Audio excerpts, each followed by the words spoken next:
টুকির pant ছোট হয়ে গিয়েছে, গিরার উপরে তার প্যান্ট। এই অপরাধে হামলা করা হয়েছে, মসজিদে নামাজ পড়ার জন্য গিয়েছে। যদি এই সকল অপরাধে ছাত্রলীগের হামলা অব্যাহত থাকে, আমরা প্রশাসনকে অনুরোধ করব মোকাবেলার ব্যবস্থা করুন, নাহলে ছাত্র সমাজ মোকাবেলা করার জন্য প্রস্তুতি গ্রহণ করবে। অন্যায়, সন্ত্রাস এগুলো দিয়ে কিন্তু কিছু আদর্শকে মোকাবেলা করা যায় না। যদি যেত তাহলে আমাদের 133 জনকে হত্যা করার পর ছাত্র শিবির আর রাস্তায় নামার কথা ছিল না।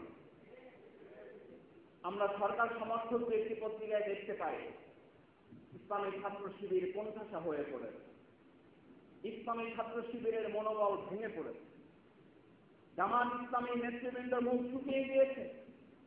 পত্রিকার এই খবর অন্য কিছু নয়। একটি সংগঠনের বিরুদ্ধে 144 ধারা জারি করার কোন ক্রেডিট নয়। আলী আহসান মোহাম্মদ মুজাহিদের সমাবেশে অন্য দলকে লেলিয়ে দিয়ে পুলিশ বাহিনী ছাপিয়ে দিয়ে 144 ধারা জারি করা আমাদের দুর্বলতা নয়, সরকারের দুর্বলতার কারণে। 144 ধারা এটি হচ্ছে সরকারের সর্বশেষ আশ্রয়স্থল। এরপর তার কিছু নেই।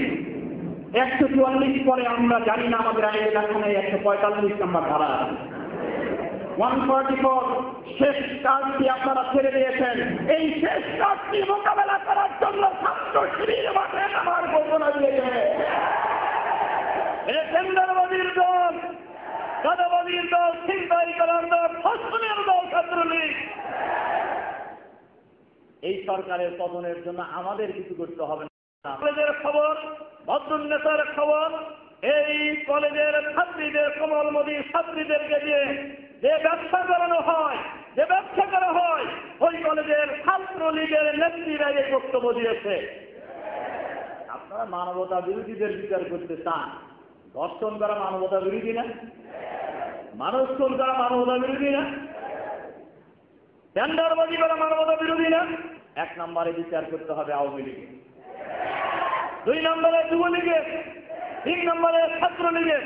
এই দেশে মানবতা বিরোধী কার্যক্রম, সন্ত্রাসী কার্যক্রম সবার আগে আজকের 15 মাসে শিখতে যারা রচনা করেছিল তারা হচ্ছে ছাত্রলীগ। সুতরাং আমরা বলবো এই ট্রাইব্যুনালে সবার আগে ছাত্রলীগের বিচার করতে হবে। আমরা আজকের এই প্রোগ্রাম থেকে এই ট্রাইব্যুনালে তাদের বিচার দাবি করছি। সাথে সাথে আমরা বলতে চাই, আমাদের সাহারা খাতুন স্বরাষ্ট্রমন্ত্রী তিনি বিরোধী অভিযান চালাচ্ছেন আমাদের বিরুদ্ধে। বিরোধী তো মাথায় দেওয়ার কথা ছিল, কিন্তু আপনি ছাত্র শিবিরের বিরুদ্ধে কেন এই অভিযান চালাতে গেলেন? আপনি এই অভিযান চালানোর মধ্য দিয়ে মানবাধিকার লঙ্ঘন করেছেন। আপনি এই অভিযান চালানোর মধ্য দিয়ে আপনি সংবিধানকে লঙ্ঘন করেছেন। সুতরাং আমরা মনে করি যারা মানবাধিকার এবং সংবিধান লঙ্ঘন করেছে তাদেরকে অবিলম্বে পদত্যাগ করা প্রয়োজন। আজকে আমাদের সাবেক কেন্দ্রীয় সভাপতি বলেছেন আপনারা 144 ধারা দিচ্ছেন কয়েক জায়গায় 44 ধারা দিয়ে আপনারা খুব আনন্দে লিপ্ত হয়েছেন, কিন্তু আপনাদের জানা থাকা উচিত ভাষা আন্দোলনে এদেশে যারা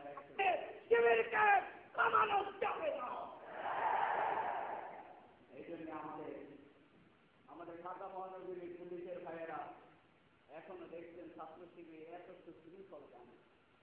আমরা মিছিল করছি, আমাদেরকে ধরে নিয়ে যাচ্ছেন। ঢাকা বিশ্ববিদ্যালয় ডিপার্টমেন্টের প্রধানকে গরুর মতো রশি দিয়ে আপনারা কারাগারে নিয়ে যাচ্ছেন। কিন্তু আমরা জিজ্ঞাসা করতে চাই, আপনি যাদেরকে রশি দিয়ে বেঁধেছেন তারা বিভিন্ন ডিপার্টমেন্টে ফার্স্ট ক্লাস পাস, তারা কয়েকদিন পরে বিশ্ববিদ্যালয়ে শিক্ষক হবে, আর 3 মাস 7ম 8ম বেশি পড়ালেখা করেন।